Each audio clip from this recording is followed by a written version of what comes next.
His lawyer leaned in and whispered 5 words, just 5. And Vincent's face, that smug, self-satisfied face I'd stared at across the breakfast table for 15 years, went completely white. His hands started trembling. The papers he'd been so eager to sign were shaking like leaves in a storm. And me? For the first time in 3 years, I smiled.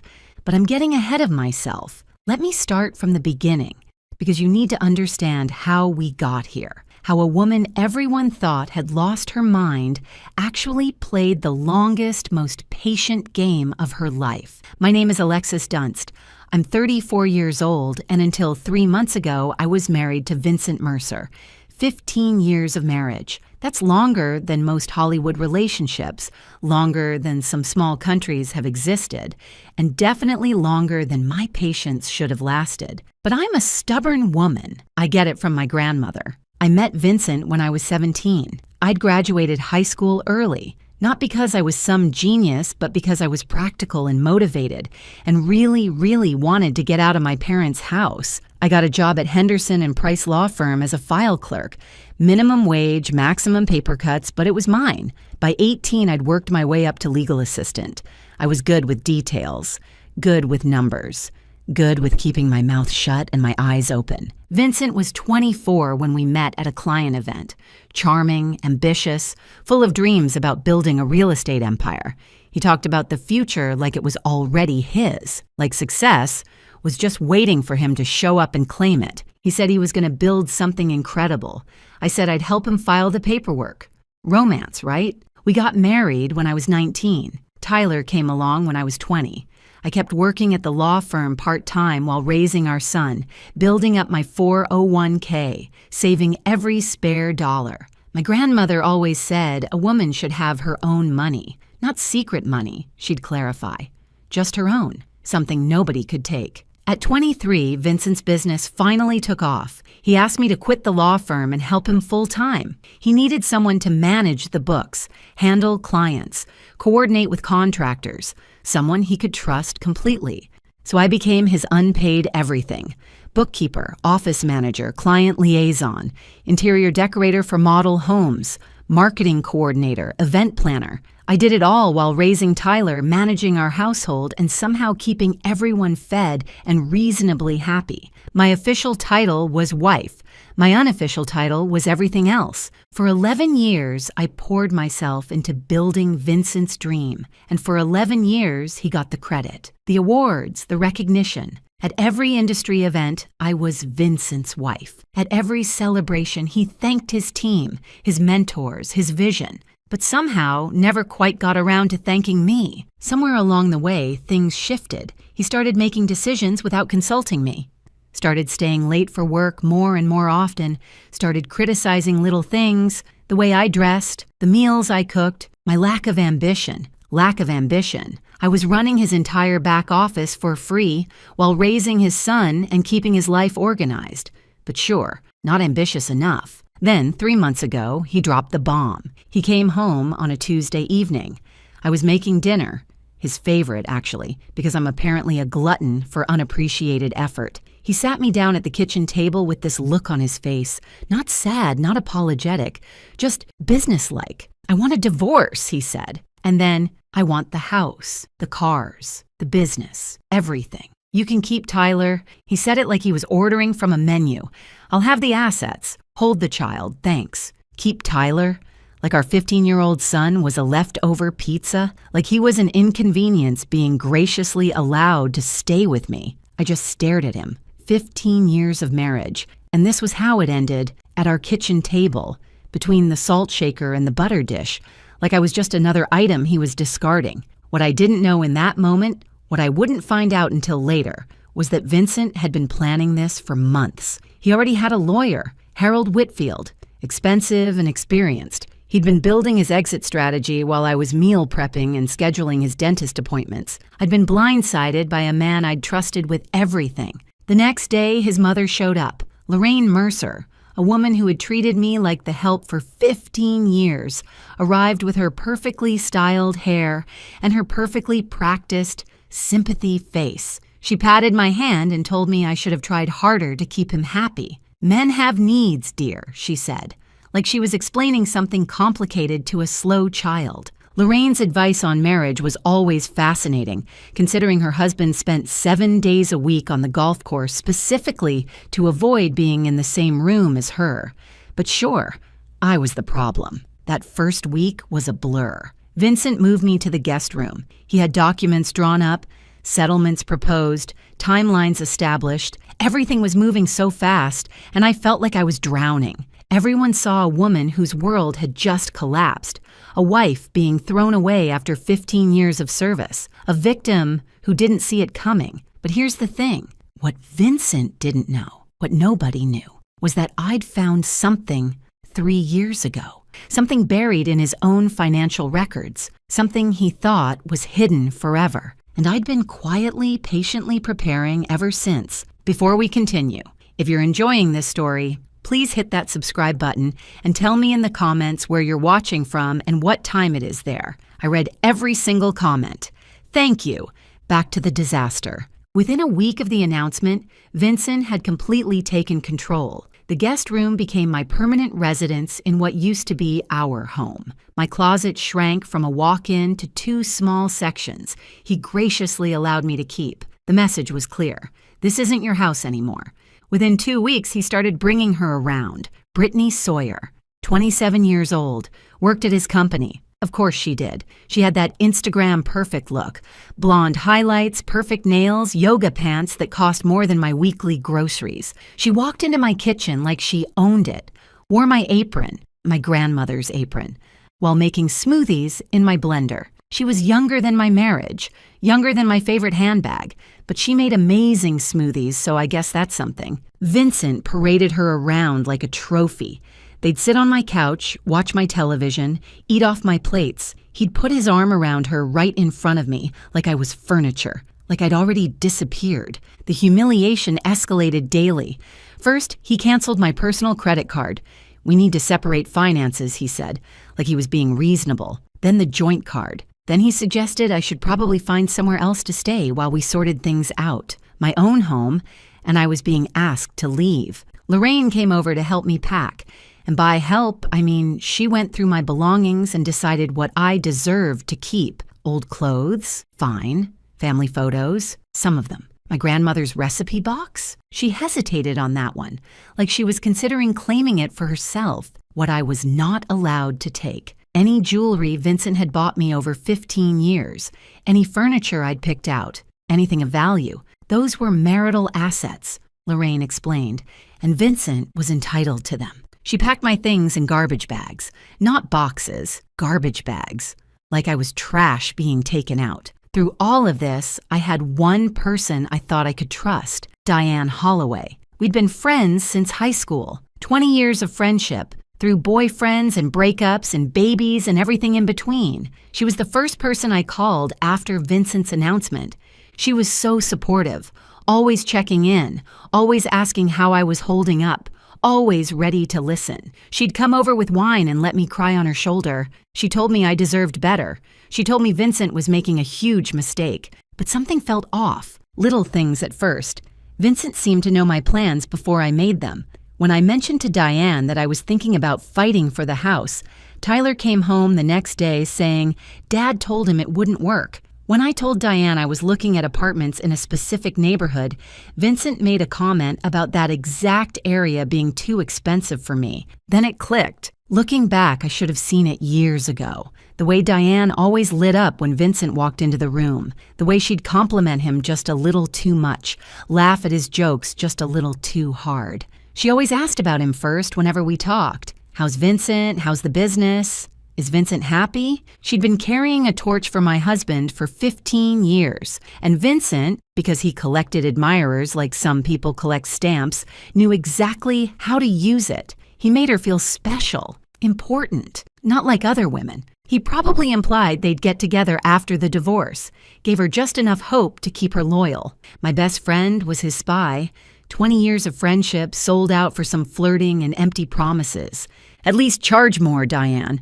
But the worst part wasn't Vincent, wasn't Lorraine, wasn't even Diane. The worst part was Tyler. My son saw everything. the girlfriend, the grandmother packing my bags, the way his father looked at me like I was nothing, and Vincent was working on him, dripping poison in his ear day after day. Your mom is making this difficult. I just want everyone to be happy.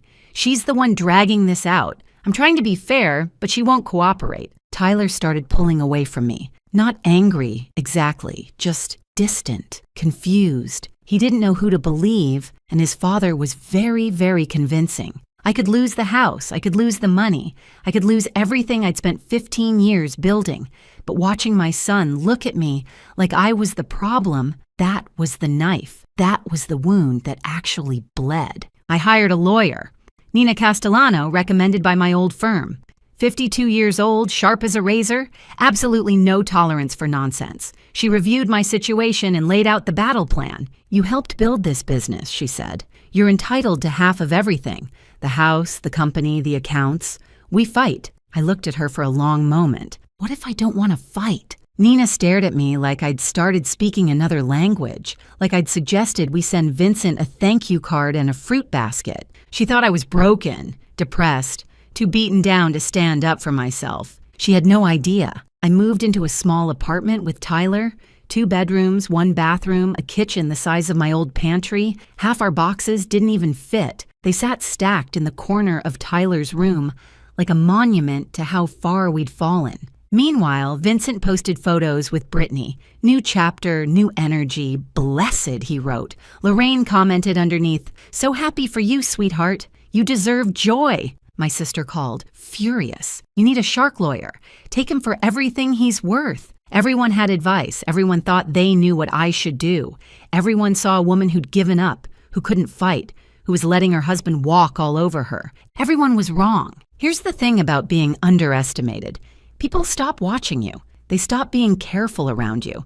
They stop guarding their secrets. And that's exactly when you learn everything you need to know. 3 years. That's how long I'd been carrying this secret. That's how long I'd known the truth about Vincent Mercer and his glittering, glamorous, completely fake empire. It started on a random Tuesday night, 3 years before the divorce. Vincent was working late again. He was always working late by then, though I didn't yet know what that really meant. I was going through the company books, reconciling accounts, doing the unglamorous work that kept his business running. And I found something strange. A transfer to an account I didn't recognize, then another, then a pattern. Money flowing out of our accounts into places I'd never seen before. I dug deeper. I stayed up until 3 a.m, following the trail. What I found made my blood run cold. Vincent had been taking loans against everything we owned. The house, our beautiful house that everyone admired, had 3 mortgages on it. The original loan of $400,000, a second mortgage of $350,000 taken out 4 years ago, a third mortgage of another $350,000 taken out 2 years ago. Total owed $1.1 million. Actual value of the house, $850,000. We were underwater by $250,000 on a home I thought we owned outright. The business was even worse. Lines of credit maxed out at $200,000. Back taxes owed of $85,000. Vendor debts of $120,000. Equipment loans of $75,000. The company Vincent bragged about at every party. The company that was supposedly thriving. It was drowning in nearly $500,000 of debt. Even the cars weren't real. All 3 were leased with balloon payments coming due. We didn't own anything. We just had very expensive monthly obligations. I sat in my kitchen at 3 a.m, surrounded by printouts, and did the math. Total debt, approximately $1.9 million. Total actual asset value, maybe $1.6 million. We were $300,000 in the hole, maybe more. But where had all the money gone? I kept digging. Over the following weeks, I traced every transaction I could find, and the picture that emerged was devastating. Cryptocurrency investments, $180,000, all lost.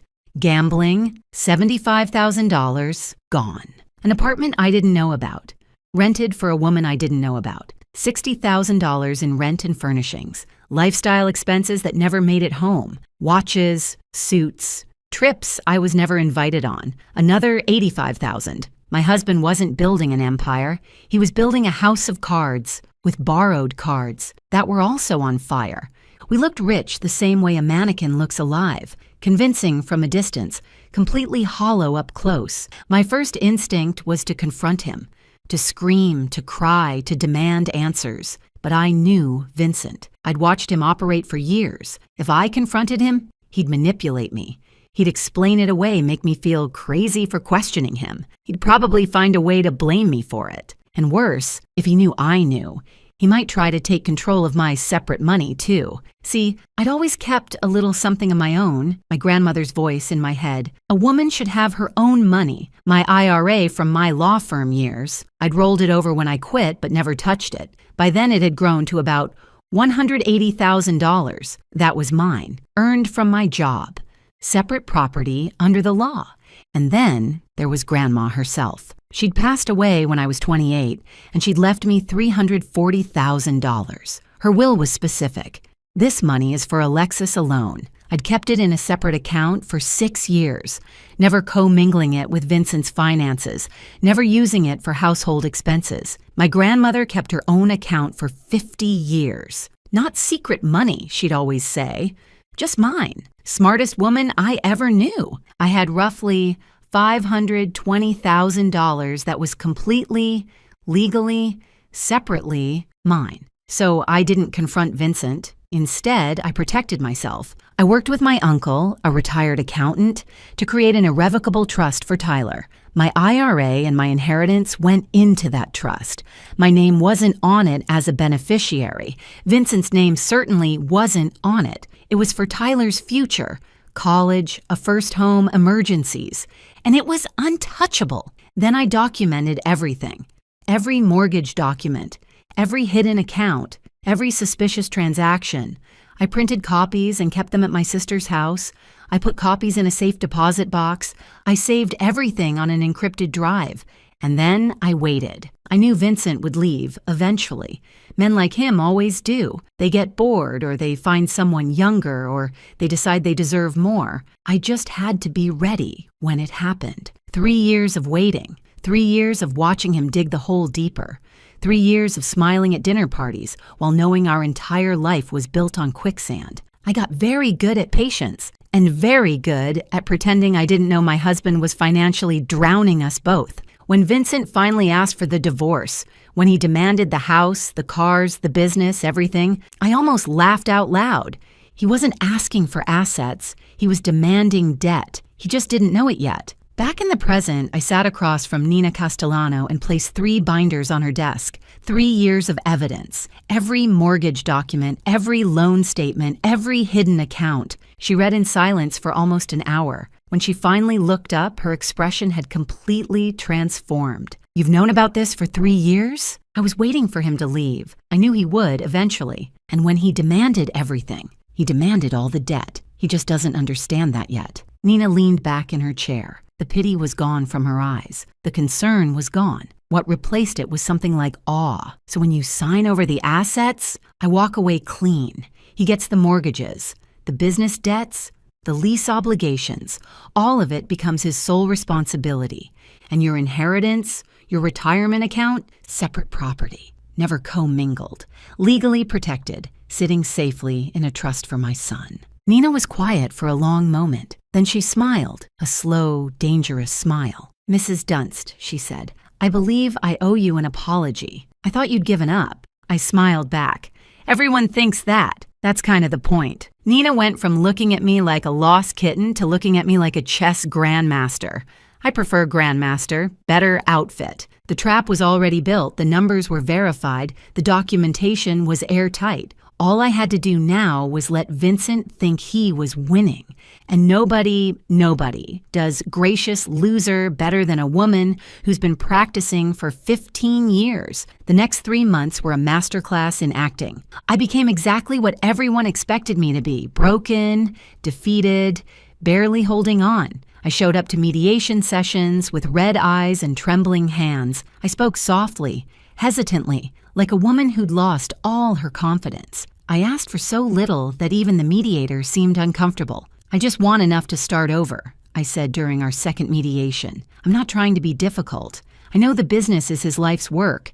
I know the house means everything to him. I don't want to tear our family apart more than it already is. I requested a settlement of $50,000 cash, my personal belongings, shared custody of Tyler. That was it." Vincent agreed immediately. He was probably expecting me to fight for half of everything. That's what any reasonable lawyer would demand. Instead, I was asking for crumbs. He looked at me across that mediation table with something almost like pity. Like I was a wounded animal he was graciously putting out of its misery. I deserved an Oscar for that performance, or at least a Golden Globe. I was giving the role of a lifetime, and my only audience was my lying, cheating, soon-to-be bankrupt ex-husband. With each passing week, Vincent's arrogance grew. He stopped being careful, stopped pretending to be the reasonable one. He started telling everyone who would listen that I hadn't even fought. "She just gave up," he told his golf buddies. I offered her a fair settlement, and she took it without a word. Lorraine was even worse. She bragged at her book club, at her church group, at every social gathering she attended. "Vincent is keeping everything. That woman didn't get a dime."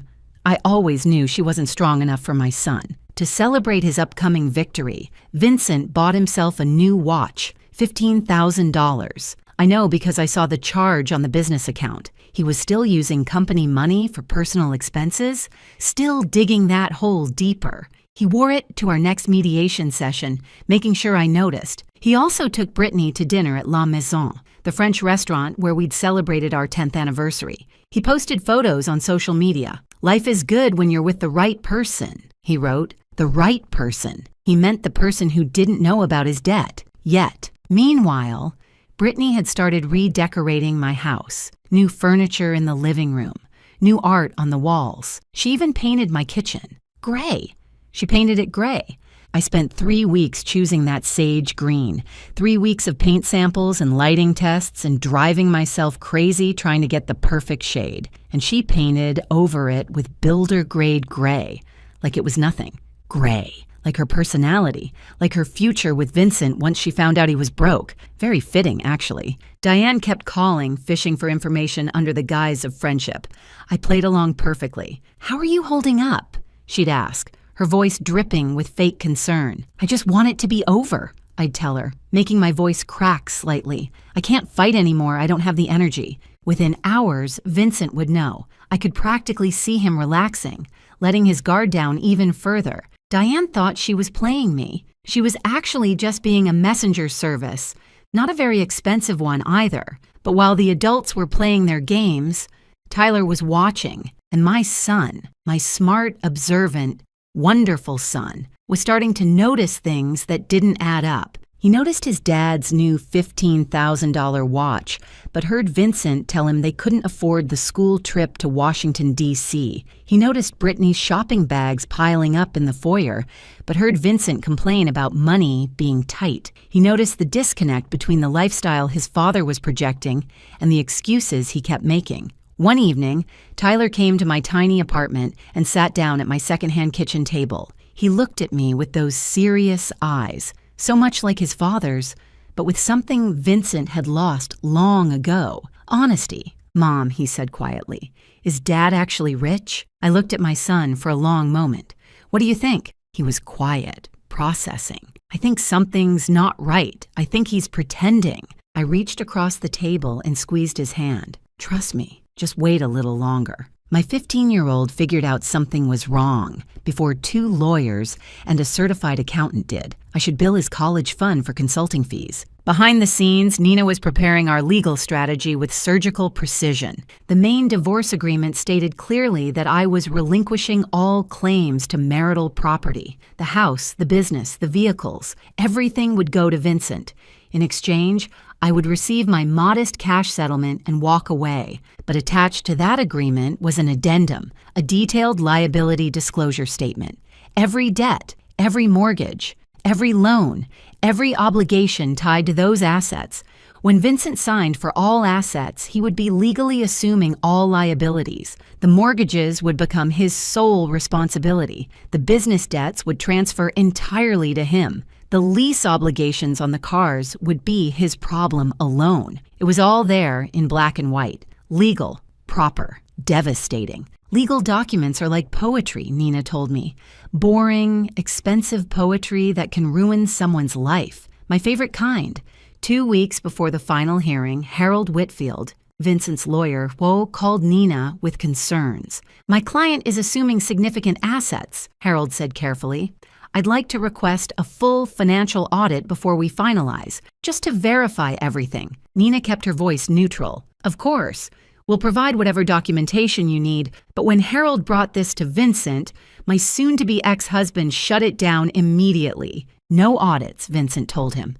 "I built that company. I know exactly what it's worth. I'm not paying for some accountant to tell me what I already know." Harold pushed back. "I strongly recommend we verify the asset values before you sign. This is a significant no." Vincent cut him off. "Brittany wants this done. I want this done.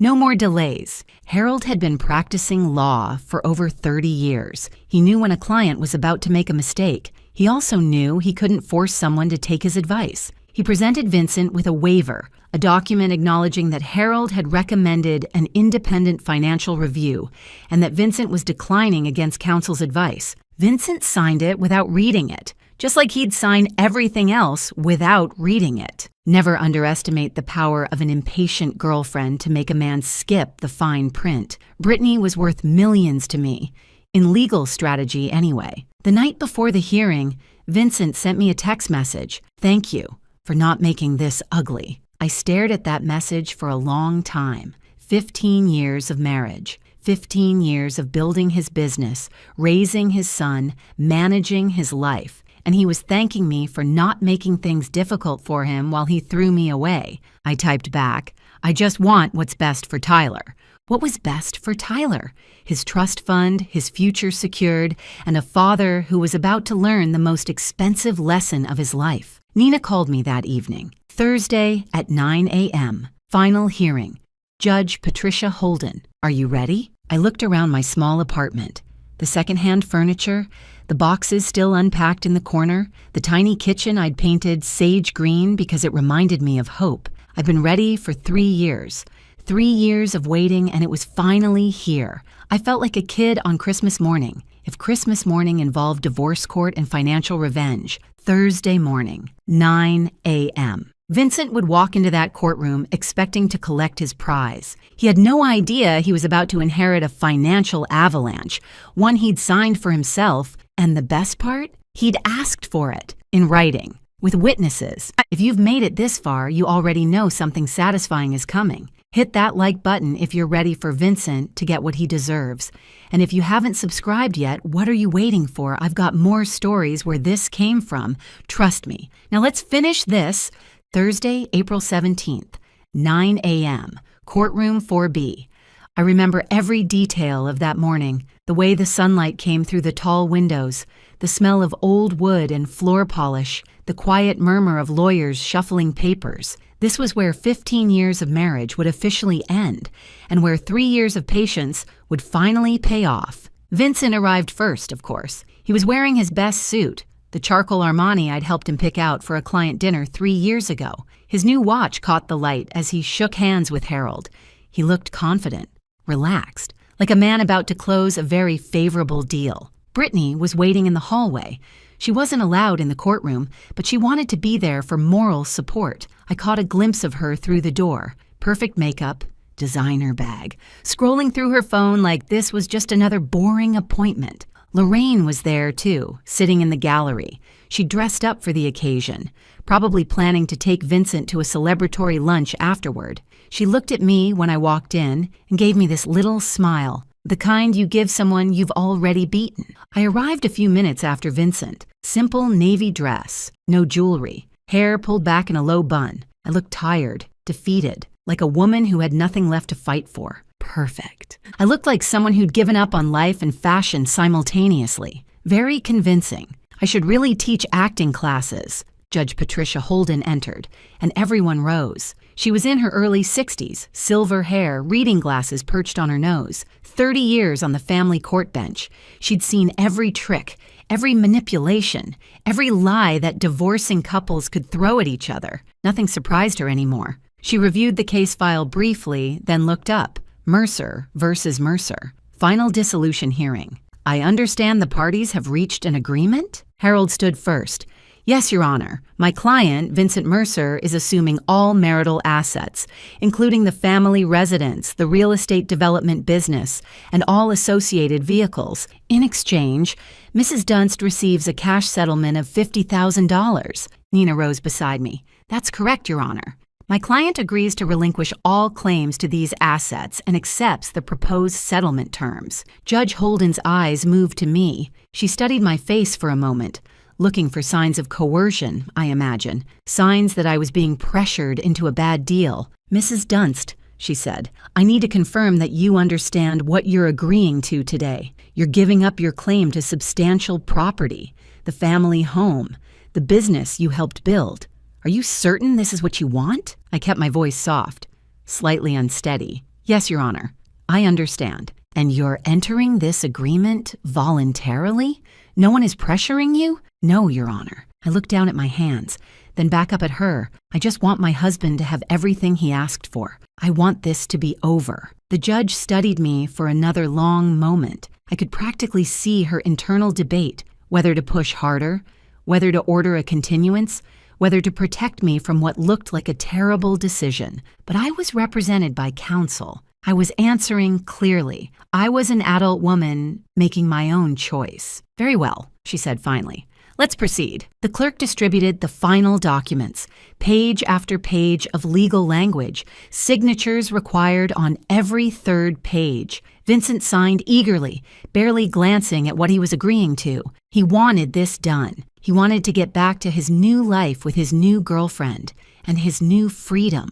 I signed slowly, deliberately. Every stroke of my pen was careful and precise. This was the moment I'd been waiting 3 years for. I was going to savor it. Across the courtroom, I saw Vincent glance at Lorraine and smile. She nodded back approvingly. In the hallway, his phone buzzed, probably Brittany sending encouragement. He checked his phone in court, during his own divorce hearing. That's the kind of man he was. Meanwhile, Harold Whitfield was doing what good lawyers do, reviewing the complete document package one final time.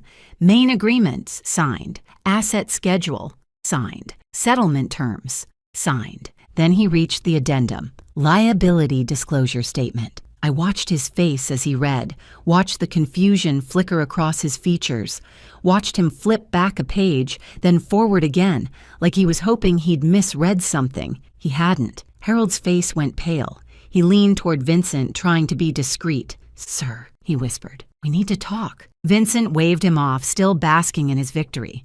Not now. We're almost done. Sir Harold's voice was more urgent. You're assuming all debt. Vincent turned to look at him.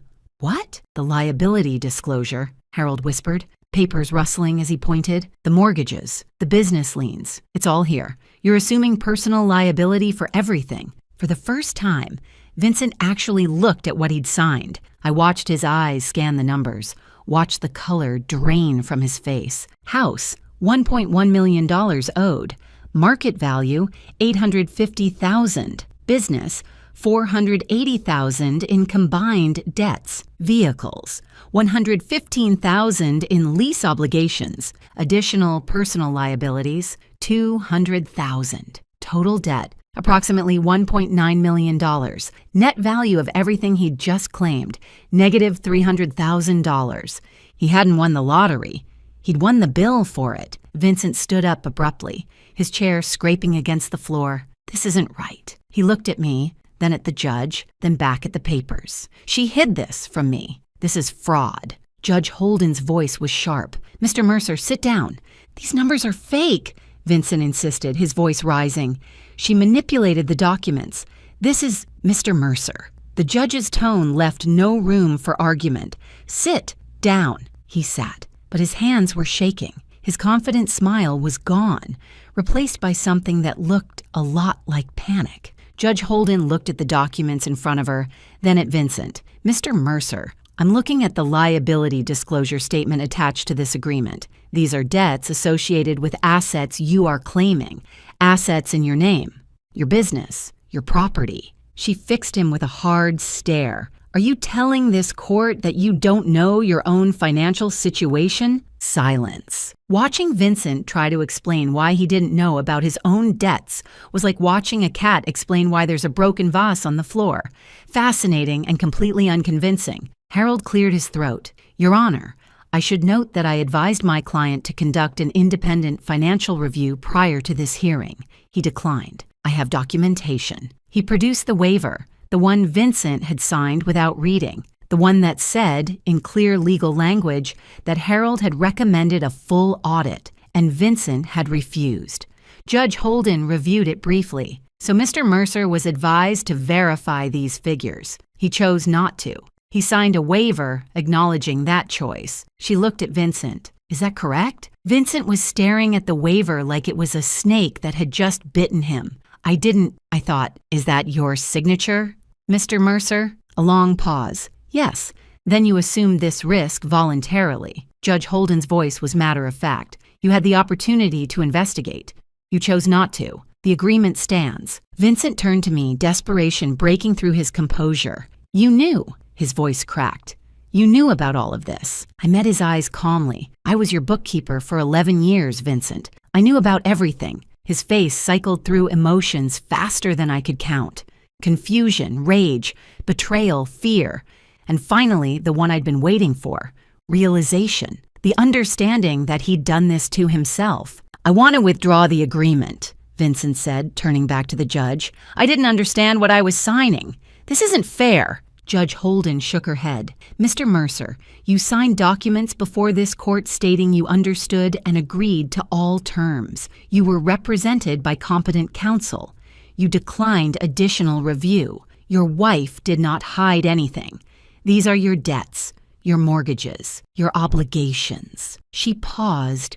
The agreement is final. The gavel came down. Mrs. Dunst, you have your settlement. Mr. Mercer, you have the assets as agreed, along with all associated liabilities.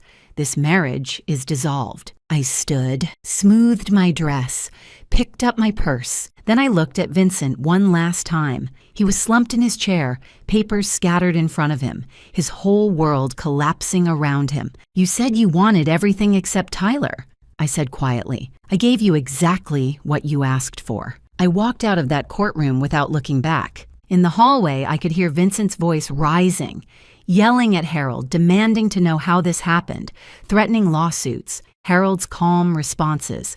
I told you to get an audit. I have it in writing. You refused. Through the glass doors, I saw Brittany's face change as she listened, saw her look at Vincent, really look at him, and see something other than the successful businessman she'd thought she was getting. She was gone before I reached the elevator, moving fast, heels clicking on the marble floor, not looking back. Brittany's exit was faster than her entrance into my marriage. At least she was consistent. I stepped outside into the April sunshine. The sky was blue. The air was warm. Somewhere behind me, my ex-husband was screaming at his lawyer about fairness and fraud and how none of this was his fault. Ahead of me was a new life, smaller than before, simpler, but completely, entirely mine. The collapse happened faster than I expected. Within 2 weeks, Brittany had moved out of the house, packed her things in the middle of the night, left a note that said, "This isn't what I signed up for." The gray kitchen sat empty. Within a month, Vincent tried to sell the house. But when you owe more than something is worth, there are no buyers. Just banks calling about missed payments and realtors suggesting short sales. Within 2 months, the business started defaulting. Vendors filed lawsuits. The line of credit was frozen. The company that Vincent had spent 15 years building, the company I had spent 11 years supporting, was crumbling into dust. Within 3 months, Vincent was meeting with bankruptcy attorneys. The man who'd once bragged about his empire was now calculating which assets he could protect from creditors. The answer was almost nothing. Lorraine's perfect son was calling family members asking for loans, showing up at relatives' houses with excuses and explanations. Nobody knew about the debt. Alexis must have hidden it somehow. I was tricked, but the documents told a different story. The mortgages were in his name. The loans were in his name. The gambling debts, the crypto losses, the secret apartment, all his choices, all his signatures. I heard that Lorraine's Christmas newsletter that year was very short. Vincent is exploring new opportunities. Yes, opportunities in debt restructuring. The parallel conflicts resolve themselves with a kind of poetic symmetry. Diane called me about a week after the hearing. Her voice was shaking. I had no idea things were this bad. I'm so sorry, Alexis. I never meant for... I thought Vincent and I didn't answer, didn't respond, didn't give her the closure she was looking for. Some bridges aren't meant to be repaired. Some friendships don't deserve a second chance. 20 years of history betrayed for a wink and empty promises from a man who used everyone around him. She tried calling 3 more times. Then she stopped. I imagine she's still waiting for Vincent to notice her. She'll be waiting a long time. Lorraine tried a different approach, going through Tyler. Tell your mother I didn't know about the money problems. Tell her I'm sorry for how I treated her. Tell her I want to talk. Tyler looked at his grandmother, the woman who'd packed his mother's belongings in garbage bags, who'd called his mother worthless, who'd sided with his father without a single question, and said, Mom's busy building her life. She doesn't have time for excuses. Lorraine wanted forgiveness. I wanted peace. Guess which one of us got what we wanted? Tyler, my wonderful, smart, observant son. He finally understood everything, not because I explained it, but because he figured it out himself. He saw the court documents. He heard his father's excuses. He watched Brittany leave, watched Lorraine scramble, watched the whole facade collapse. One evening, about a month after the divorce, he sat with me in my small apartment, the one with the sage green kitchen, the one with the secondhand furniture and the boxes finally unpacked. You waited 3 years, he said quietly. You knew this whole time and you just waited. I wanted to make sure you were protected, I told him. Whatever happened between your father and me, I needed to know you'd be okay. The trust fund, $520,000 safe and untouchable. He was quiet for a moment. Then he hugged me, really hugged me. The kind of hug I hadn't gotten from my 15-year-old son in months. The kind that said, I understand. The kind that said, I'm proud of you. 15-year-old boys don't usually hug their mothers voluntarily. I knew I'd done something right. My $50,000 settlement went toward getting established. First month's rent, security deposit, basic furniture that wasn't falling apart. It wasn't luxury, but it was stability. The trust fund stayed exactly where it was. Tyler's future, college, maybe a first home someday, a safety net that nobody could take from him. And me, I enrolled in interior design courses at the community college, the dream I'd put on hold when I was 23 to help Vincent build his empire. I was finally building my own. I started small. My first real client was a woman named Sandra, 52 years old, just ending a 28-year marriage. She was standing in her empty new apartment looking lost. When she asked me, how do you start over? I thought about it for a moment. One room at a time, one color at a time, one day at a time. We painted her kitchen sage green. She cried when she saw it. Happy tears, she said. The color of new beginnings. About 3 months after the divorce was finalized, Vincent showed up at my apartment. I barely recognized him. He'd lost weight. Not the healthy kind. Dark circles under his eyes. His suit was wrinkled. His watch was gone. He looked like a man who'd been through a war and lost. He stood in my doorway, and for a moment, I almost felt sorry for him. Almost. I didn't know it was this bad, he said. His voice was hoarse. I made mistakes. I know that now. But I didn't mean for any of this to happen. I leaned against my doorframe and looked at him, really looked at him. This man I'd loved for almost half my life. This man who'd thrown me away like garbage. This man who was now drowning in the consequences of his own choices. Can we talk? He asked. Maybe we can figure something out. I don't know. Maybe we could. He couldn't even finish the sentence. Couldn't bring himself to ask for what he actually wanted. Help. My help. After everything. You asked for everything except Tyler, I said calmly. You got exactly what you wanted. Alexis, please. Goodbye, Vincent. I closed the door. He stood in the hallway for 10 minutes. I know because I watched through the peephole while eating ice cream.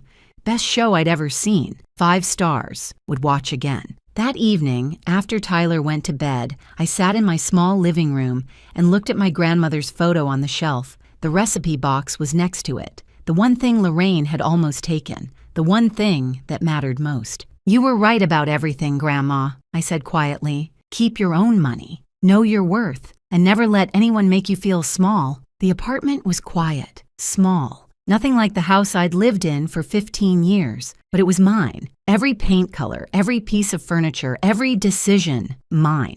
And for the first time in longer than I could remember, I was free. Thank you so much for watching. More of my most gripping stories are already on your screen. Click one now and don't miss the best part. You will love it. See you in the next story.